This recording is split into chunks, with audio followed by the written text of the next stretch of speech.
Hi everyone, it's me Anjali Verma, your educator. और आज की इस वीडियो में हम बात करने वाले हैं कि आप मैथ्स में कैसे पास हो सकते हो, क्योंकि बहुत सारे बच्चे हैं जिन्होंने मैथ्स में कुछ भी नहीं पढ़ा है। Now they want to know कि बस हम पास हो जाएं, कैसे हो जाएं, वही उनको जानना है। तो डिस्कस करते हैं।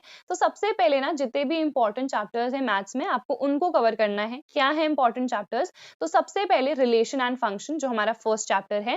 फिर एप्लीकेशन ऑफ डेरिवेटिव्स, इसके अलावा इंटीग्रल्स, ये बहुत इंपॉर्टेंट चैप्टर है। उसके बाद डिफरेंशियल इक्वेशन, यहां से एक क्वेश्चन तो आता ही आता है 3 नंबर का या फिर 4 नंबर का, ठीक है। उसके बाद 3 डायमेंशनल ज्योमेट्री एंड प्रोबेबिलिटी, यहां से 10 नंबर के सवाल आते हैं प्रोबेबिलिटी से। So this is most important, ठीक है।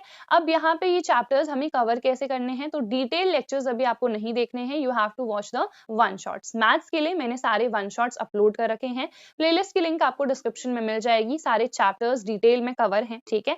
वन शॉट है बट उसमें जो भी इंपॉर्टेंट चीजें हैं ना, वो डिटेल में कवर्ड हैं सारी। तो इसीलिए आपको अभी वन शॉट्स को प्रेफर करना है। इसके अलावा मैंने एक्सपेक्टेड क्वेश्चंस भी डाले हुए हैं, जहां से मैक्सिमम चांसेस होते हैं क्वेश्चंस के आने की। तो एक्सपेक्टेड क्वेश्चंस की प्लेलिस्ट भी आप लोग जरूर देख लेना। यहाँ पे प्रीवियस ईयर क्वेश्चंस ही इंक्लूडेड हैं। तो सबसे पहले आपने वन शॉट्स देख लिए, ठीक है। उसके बाद एक्सपेक्टेड क्वेश्चंस देख लिए। खुद से लिख के प्रैक्टिस भी करना है, ये नहीं कि बस एक सामने से लगा दिया हमने लैपटॉप में एंड खत्म। वन शॉट सिर्फ देखना नहीं है, क्वेश्चंस को लिख लिख के मैथ्स के प्रैक्टिस भी करना है, ठीक है। उसके बाद एनसीईआरटी के मैंने इंपॉर्टेंट क्वेश्चंस मार्क करा रखे हैं। एक डिटेल वीडियो बनाई हुई है, जिसकी लिंक मैं डिस्क्रिप्शन में आपको प्रोवाइड कर दूंगी, या फिर अगर आप लोग को नहीं मिल पाती है तो मुझे कमेंट में पूछ लेना, मैं लिंक आप सभी लोग को प्रोवाइड कर दूंगी। तो एनसीईआरटी के जो भी इंपॉर्टेंट क्वेश्चंस है वो मैंने मार्क करा रखे हैं, उनको आपको जरूर प्रैक्टिस करना है। अगर वो आपने प्रैक्टिस कर लिए तो उसी टाइप के रिपीटेड क्वेश्चंस आते हैं, उनको आपको जरूर देख लेना है, ठीक है।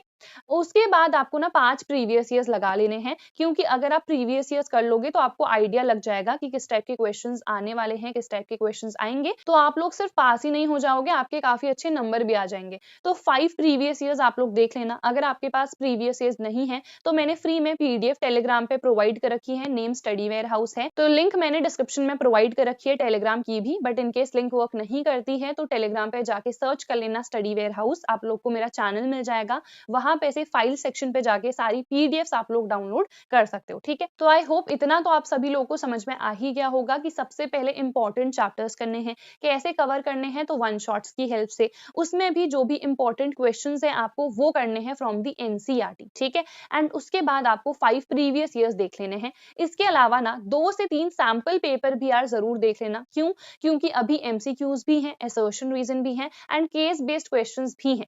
तो उनके लिए एक बार सैंपल पेपर को देख लेना, सो दैट आपको आइडिया लग जाए कि एमसीक्यूज हमें कैसे आंसर करने हैं, असर्शन रीजन टाइप आएंगे तो हमें कैसे आंसर करने हैं, ठीक है। एंड इसके अलावा case based questions, case type के आ रहे हैं, क्या हम आंसर कर भी पाएंगे या फिर नहीं, तो एक बार एनालाइज जरूर कर लेना 2-3 सैंपल पेपर्स को लेके, ठीक है। जितने फॉर्मूलाज हैं सभी अच्छे से लर्न होने चाहिए, क्योंकि फॉर्मूला अगर भूल गए तो कई क्वेश्चंस ऐसे होते हैं ना जो डायरेक्ट फॉर्मूला बेस्ड ही होते हैं, बस फॉर्मूलाज में वैल्यू पुट करनी है एंड आंसर आ जाएगा। जैसे कि 3D में ऐसे बहुत सारे क्वेश्चंस है, तो जितने फॉर्मूले हैं ना उनको रिवाइज जरूर कर लेना, अच्छे से लर्न कर लो, अलग से लिख लो, या फिर एनसीईआरटी में सारे फॉर्मूलाज गिवन ही हैं, उनको बार बार रिवाइज करते रहना, ठीक है।